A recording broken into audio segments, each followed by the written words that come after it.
João capítulo 8. Leiamos todos a uma só voz. Jesus, entretanto, foi para o Monte das Oliveiras. De madrugada, voltou novamente para o templo, e todo o povo ia ter com ele, e assentado, os ensinava. Os escribas e fariseus trouxeram à sua presença uma mulher surpreendida em adultério, e fazendo-a ficar de pé no meio de todos, disseram a Jesus: Mestre, esta mulher foi apanhada em flagrante adultério. E na lei nos mandou Moisés que tais mulheres sejam apedrejadas. Tu, pois, que dizes? Isso diziam eles, tentando-o, para terem de que o acusar. Mas Jesus, inclinando-se, escrevia na terra com o dedo. Como insistissem na pergunta, Jesus se levantou e lhes disse: Aquele que dentre vós estiver sem pecado, seja o primeiro que lhe atire pedra. E tornando a inclinar-se, continuou a escrever no chão. Mas, ouvindo eles esta resposta, e acusados pela própria consciência, foram se retirando um por um, a começar pelos mais velhos, até os últimos, ficando só Jesus e a mulher no meio onde estava. Erguendo-se Jesus, e não vendo a ninguém mais além da mulher, perguntou-lhe: Mulher, onde estão aqueles teus acusadores? Ninguém te condenou? Respondeu ela: Ninguém, Senhor. Então lhe disse Jesus: Nem eu tampouco te condeno. Vai e não peques mais. A igreja pode assentar-se.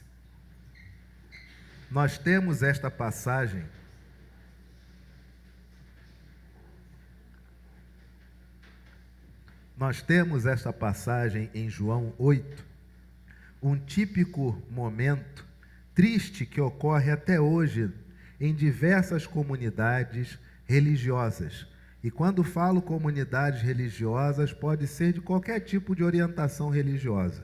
Não é privilégio exclusivo nem dos evangélicos, nem dos católicos, nem de cristãos de um modo geral, porque isso que nós vamos conversar tem a ver com a natureza humana. Este momento que Jesus se encontra é o final da festa dos tabernáculos, uma festa religiosa, uma festa auge, uma festa que concentrava a maioria das pessoas, o alto escalão de fariseus, de saduceus, dos doutores, dos escribas, todos aqueles puxa-sacos religiosos, toda aquela curriola de puxa-sacos também do Estado. Você tinha publicanos, você tinha tudo, mas o tema era uma festa religiosa. E Jesus, ele não aguenta ficar nesse tipo de ambiente. Em João, capítulo de número 7, você tem que havia a festa dos tabernáculos e os irmãos de Jesus dizem o que para ele? Você não quer ir na festa dos tabernáculos? Dá um pulo lá. Porque lá na festa dos tabernáculos, quando você fizer um milagre, as pessoas verão o milagre e vão reconhecer que você é Deus.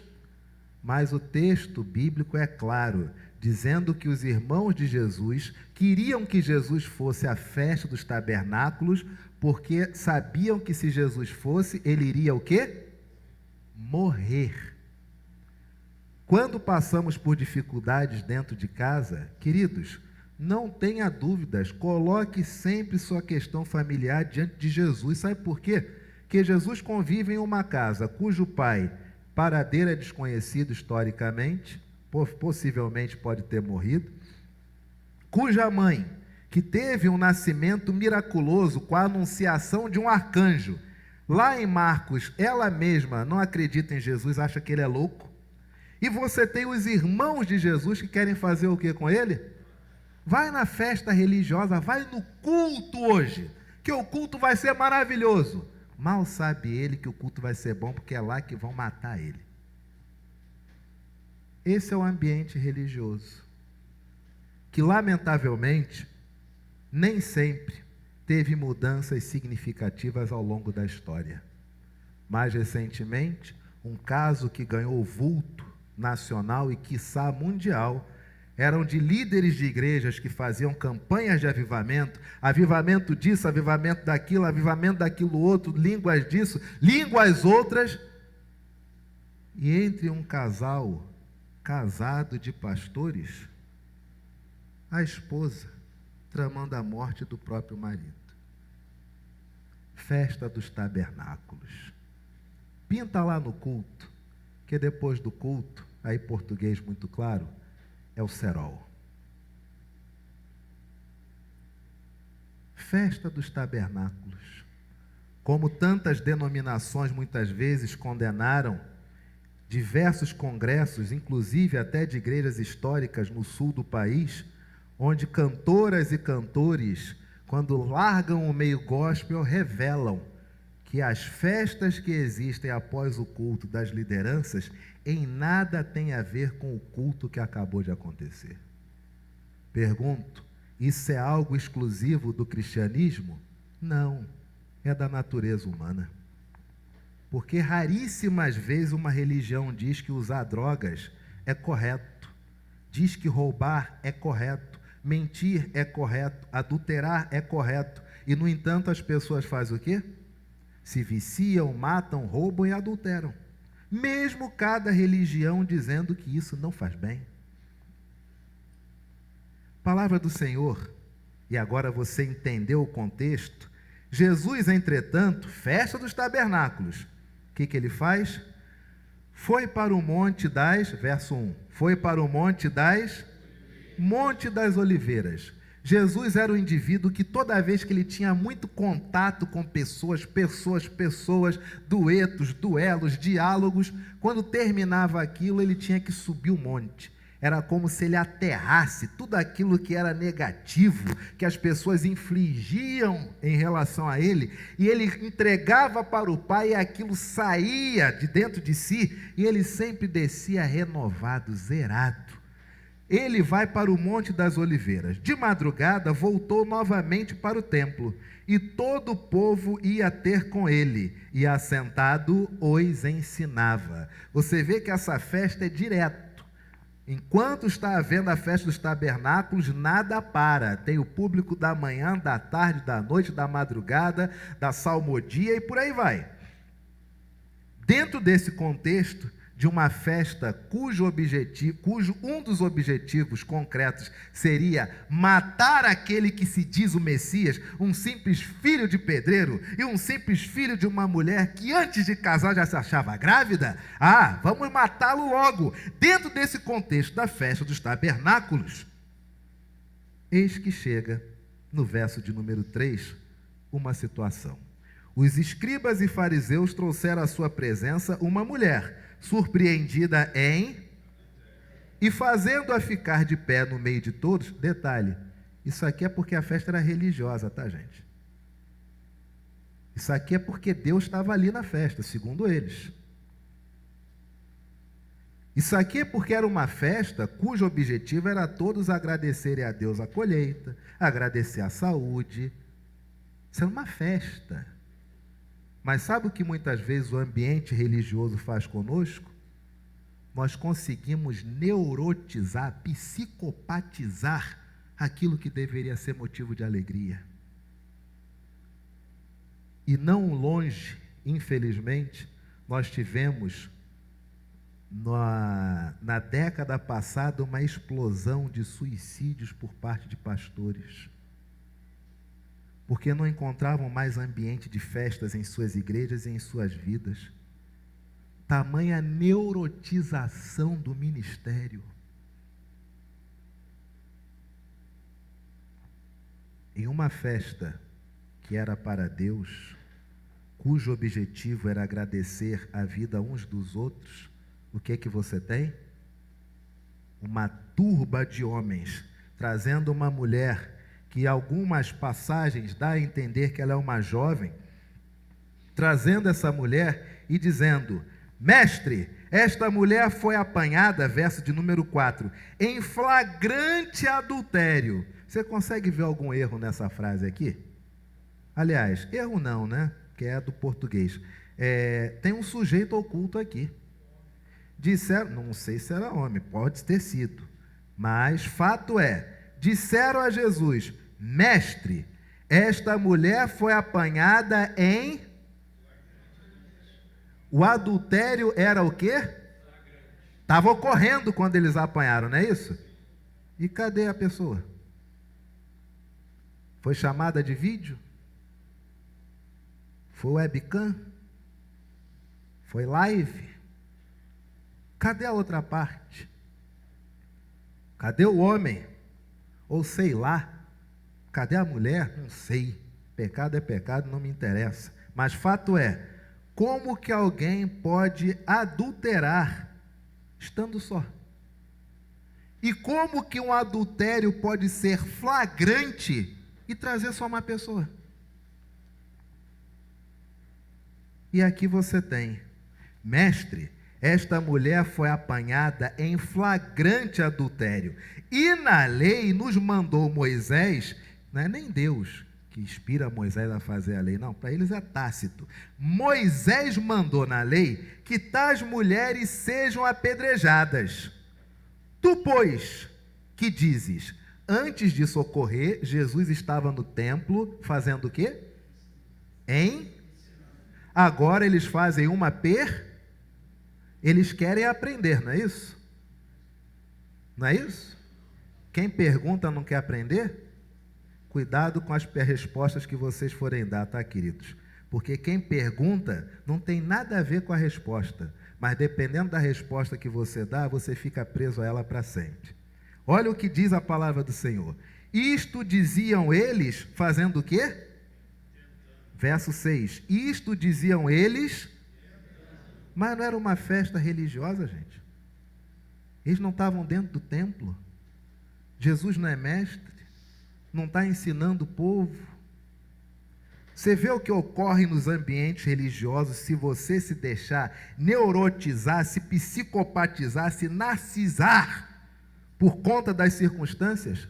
A festa religiosa, ela acaba tornando-se palco de acusação, acaba tornando-se palco de briga, de racha. E isto diziam com o objetivo de o tentar. Verso de número 6 ainda. Mas Jesus, inclinando-se, escrevia na terra com o... Poxa, se já estava ruim, agora piorou, né? Já estava ruim. Agora piorou. Porque na hora que não tem, só tem pessoas humildes, Jesus ensina. Aí quando chegam os doutores com o texto da Torá debaixo do braço, exigindo uma explicação, Jesus não fala. Ele se inclina e começa a escrever com o dedo no chão. Meu Deus, o que vai sair disso aí? Como insistissem na pergunta, Jesus se levantou e lhes disse: aquele, pois, dentre vós estiver sem pecado, seja o primeiro que lhe atire pedra. Abra sua Bíblia, Jeremias, capítulo de número 17, verso de número 23. Jeremias, capítulo de número 17, verso 13, perdão. Jeremias, capítulo 17, verso de número 13. Todos encontraram? Como insistissem na pergunta, lá em João 8,7, Jesus se levantou e lhes disse: aquele que dentre vós estiver sem pecado, seja o primeiro que lhe atire pedra. Verso 8. E tornando a inclinar-se, continuou a escrever no Jeremias 17,13. Ó Senhor, esperança de Israel, todos aqueles que te deixam serão envergonhados. O nome dos que se apartam de mim será escrito no chão, porque abandonam o Senhor, a fonte das águas vivas. Jesus cumpre a profecia de Jeremias, capítulo 17, versículo 13. Você já tinha feito essa correlação? É por isso que muitas vezes o pastor, ele precisa se dedicar à leitura, porque é o tempo todo lendo o texto e fazendo correlações. Jeremias capítulo 17, verso 13, diz a palavra do Senhor: ó Senhor, esperança de Israel, todos aqueles que te deixam serão o quê? O nome dos que se apartam de mim será escrito no chão. Por quê? Porque abandonam o Senhor, a fonte das águas vivas. E tornando a inclinar-se, continuou a escrever no chão. O que Jesus escreveu no chão, Jeremias diz, são os nomes de todos aqueles que abandonaram o Senhor, mas permanecem travestidos de religiosidade, permanecem travestidos de uma identidade em tese confessional, mas o coração já não tem mais nada de Deus. E imagina aqueles homens com a Torá debaixo do braço, de repente vendo seu nome escrito no chão, e talvez passando pessoas que vendo aquele ato se lembram da palavra do profeta Jeremias e diz: houve uma vez que Deus disse que aqueles que o abandonam teriam o nome escrito no chão, teriam o nome escrito no chão, teriam o nome escrito no chão. E Jesus permanece escrevendo no chão. E a palavra do Senhor diz: mas ouvindo eles esta resposta, e acusados pela própria consciência, era tão fácil mentir aqui. Jesus não perguntou quem já tinha se deitado com aquela mulher. Ele não perguntou quem casou virgem antes do casamento. Ele não perguntou nada disso. Ele simplesmente escreve no chão o nome daqueles que abandonaram o Senhor. E talvez aqueles homens ficassem perguntando como ele sabe. Quem contou a ele? Será que mais gente falou a ele? E talvez os mais idosos dizendo: houve uma época que o profeta disse que aqueles que abandonaram o Senhor teriam o nome escrito no chão. Eles, ouvindo de Jesus essa resposta, e acusados pela própria consciência, foram se retirando um por um, a começar pelos mais velhos, e não diz mais novos, só diz que até os últimos. Nós devemos tomar cuidado com a nossa velhice. Houve um tempo que Saul ouvia o Senhor o tempo todo. Houve um tempo que Saul ouvia a voz de Deus, mas depois precisava ouvir Deus através de um profeta. E mesmo tendo um profeta, quando mais velho, não queria mais ouvir o profeta. Houve um tempo que Davi, garoto novo, ouvia Deus o tempo todo. Deus dizia que ele ia dar força a Davi para tirar uma ovelha de dentro da boca de um leão, ele ia lá e tirava. Nenhum profeta disse a Davi que ele ia matar Golias, mas ele foi lá e matou. Por quê? Porque Deus falou para ele. Mas chega um momento da vida de Davi que ele precisa de um profeta. E há um momento que, mesmo tendo um profeta, ele não ouve mais o profeta. Houve um período da vida de Salomão, onde ele deitado, Deus emerge nos seus aposentos e diz o quê? Pede o que você quiser que eu te dou. E ele diz: eu só quero sabedoria. E Deus diz o quê? Porque você pediu somente isto, podendo pedir outras coisas, eu vou te dar o que você pediu e também vou te dar tudo o que você não pediu. Mas passa um tempo, Salomão precisa de um profeta, porque não ouve mais a Deus. E chega um momento da idade, onde mesmo o profeta falando, ele não quer mais saber nem da voz do profeta, nem do Deus do profeta. Cuida, meu irmão. Cuida, minha irmã.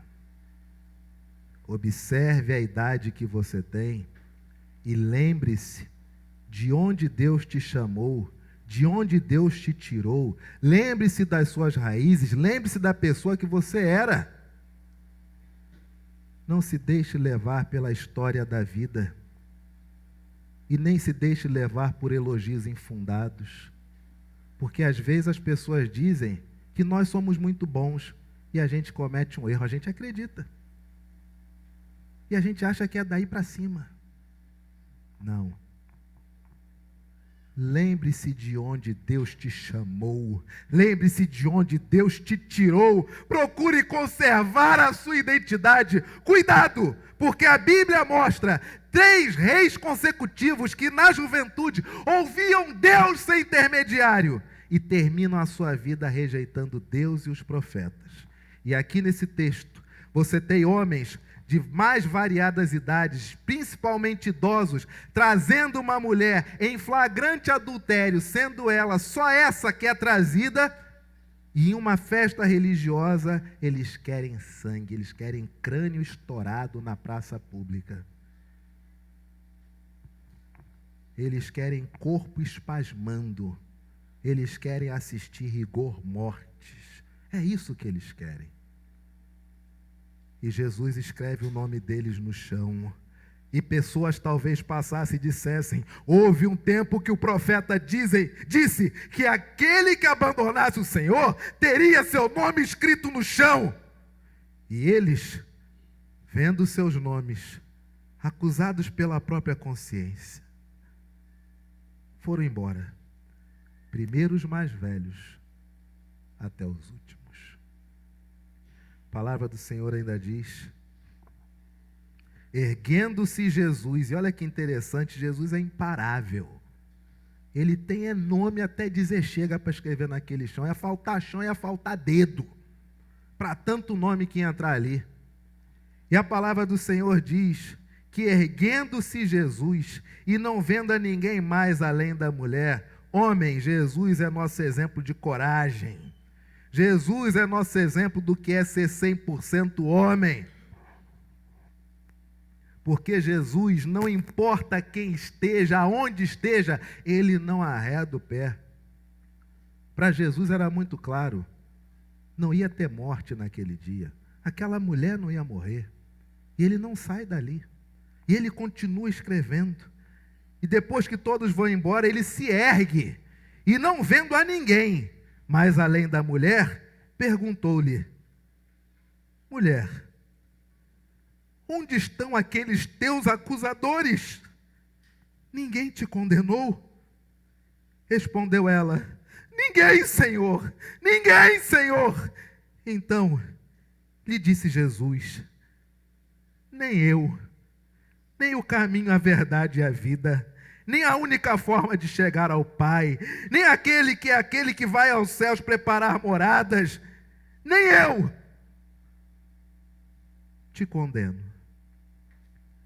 Vai e não peques mais. Vida de igreja tem que ser assim. Vida de igreja tem que ser um ambiente onde a festa seja festa, onde a alegria seja alegria. Não pode ser um ambiente neurotizante, neurotizador, sociopático, que dá palco ao narcisismo, não. Porque vemos, através da história, e na história mais recente, até com canais de Instagram e YouTube, que se especializam em mostrar os escândalos que ocorrem em ambientes ditos cristãos. E aí você tem Jesus, que sabe de cor quem irá abandoná-lo, quem já abandonou o Pai, escreve esses nomes no chão. E o que ele faz com esses homens? Ele condena também esses homens? Não. E quando ele se ergue e não tem mais ninguém, ele continua escrevendo, meu amigo. Talvez a mulher ficasse ali, atrás dele, receosa, e ele ainda não dá atenção a ela, porque ele ainda tem que escrever. E ele pergunta para ela: onde estão aqueles que te acusavam? Ninguém te condenou? Vida de igreja, a gente tem que tomar cuidado. Sabe por quê? Porque muitas vezes a gente condena, depois vai pensar do que vai acusar.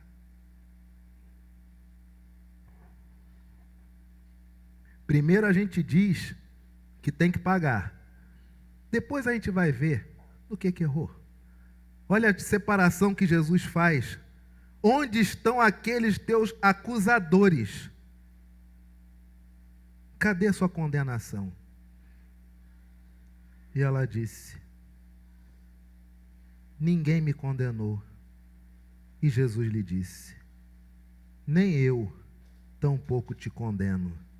Vai e não peques mais. Igreja não é uma comunidade de pessoas perfeitas. A igreja é uma comunidade onde todos têm a plena consciência de que são pecadores. Esta mesa não é a mesa dos mais perfeitos, é a mesa daqueles que têm plena consciência de quão pecadores são. Porque se assim não for, não é igreja, é festa dos tabernáculos.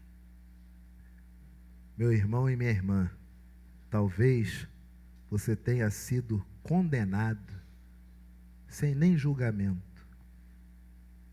E talvez você esteja carregando essa carga até hoje. De um pai que achou você errado em uma decisão. Talvez da mãe que achou você equivocado. Talvez dos filhos que não têm a maturidade para compreender o nível de relacionamentos mais antigos. E você carrega esse peso de pessoas te acusando, mesmo você sendo inocente.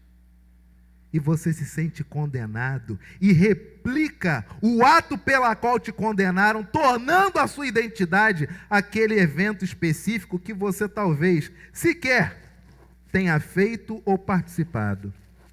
Mas a palavra do Senhor nessa manhã é uma palavra de libertação.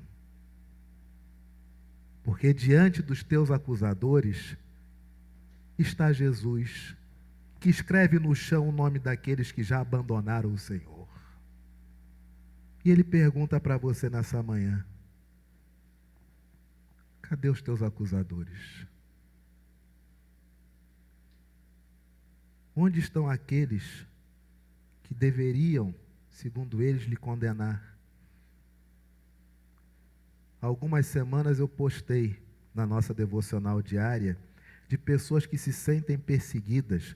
Eu fiz um desafio: bota a cara na janela agora, olha para a rua, vê se a pessoa que tu acha que está te perseguindo, vê se ela está lá embaixo. Não está. Isso é coisa da tua cabeça. Segue a tua vida. Talvez você esteja nessa manhã se sentindo condenado há décadas por pessoas. E cadê elas agora aqui, meu irmão? Cadê essas pessoas? Sua vida seguiu. Você evoluiu. Você prosperou. Deus te honrou. Deus não te condenou. Deus permitiu que você seguisse a vida. Vai! E naquilo que era rebelião, não se rebele mais. Não deixe, preste bem atenção, não deixe ninguém ficar o tempo todo jogando na sua cara os seus pecados, porque ninguém é perfeito. Somos santos porque nos separamos dos prazeres desse mundo para nos dedicarmos a um prazer muito maior, que é o conhecimento do Pai. Mas isso não nos torna perfeitos. Certa vez um pai chega para mim e disse, discutindo com minha esposa, em uma discussão acirrada, onde ela estava muito nervosa e eu também, eu em um acesso de raiva, bati a porta violentamente no batente. Minha filha interpretou que talvez eu tivesse agredido a mãe dela. E mesmo com raiva, pela discussão, a mãe disse que óbvio que ele não havia feito nada fisicamente com ela, fez com a porta. Mas a filha tomou aquilo para si como uma coisa gigantesca. E esse pai pediu desculpas, óbvio. A mãe pediu desculpas à filha. E a mãe aceitou, porque casal é casal. Existem coisas maiores. É uma página ruim ou um capítulo ruim de um livro inteiro que não pode ser medido por uma página ou um capítulo. Mas fato é, de que essa menina guardou isso. E volta e meia jogava na cara do pai que ele havia sido violento, que ele havia sido truculento, que ele havia sido equivocado, até que ele liga para mim angustiado e diz: pastor, eu não sei mais o que fazer, eu não sei mais de onde pedir perdão, o que eu posso fazer? O que você pode fazer? O que todos nós fazemos. É sua filha? É. Então manda ela calar a boca.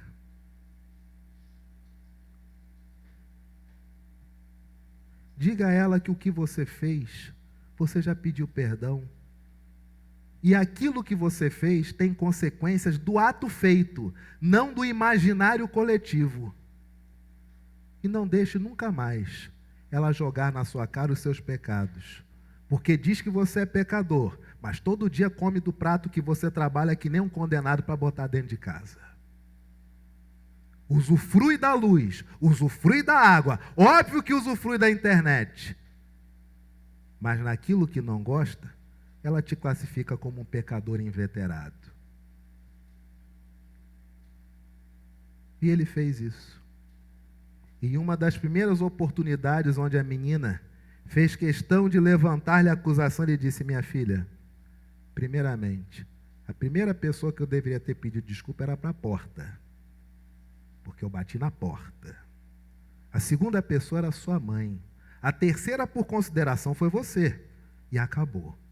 Eu sou o que eu sou. Há décadas eu sou o que eu sou. E se o que eu sou não é suficiente para você, fique à vontade. A vida está aí para todos nós. Um dia você será casada. E talvez haja o dia que seja você a bater uma porta. Acabou. Por quê? Porque se você não posicionar-se, as pessoas sempre dizem para você: tu não presta, tu é pecador, tu não vale nada, você não presta, tu errou há 20 anos atrás. Não se permita escravizar por algo que Deus te libertou. Você não percebeu ainda, não tem nada te prendendo. Essas amarras de condenação das pessoas são todas aqui, ó. Mas no mundo real, você está livre. Você tem culto, tem celebração da ceia, tem encenação de Páscoa, tem cantina da SAF, tem revitalização da quadra. Isso é o que você tem? Quem te condena? Não tem ninguém aqui te condenando. Por isso que você deve sempre ir, evoluir e progredir. E fazer de tudo para não pecar. Amém, queridos?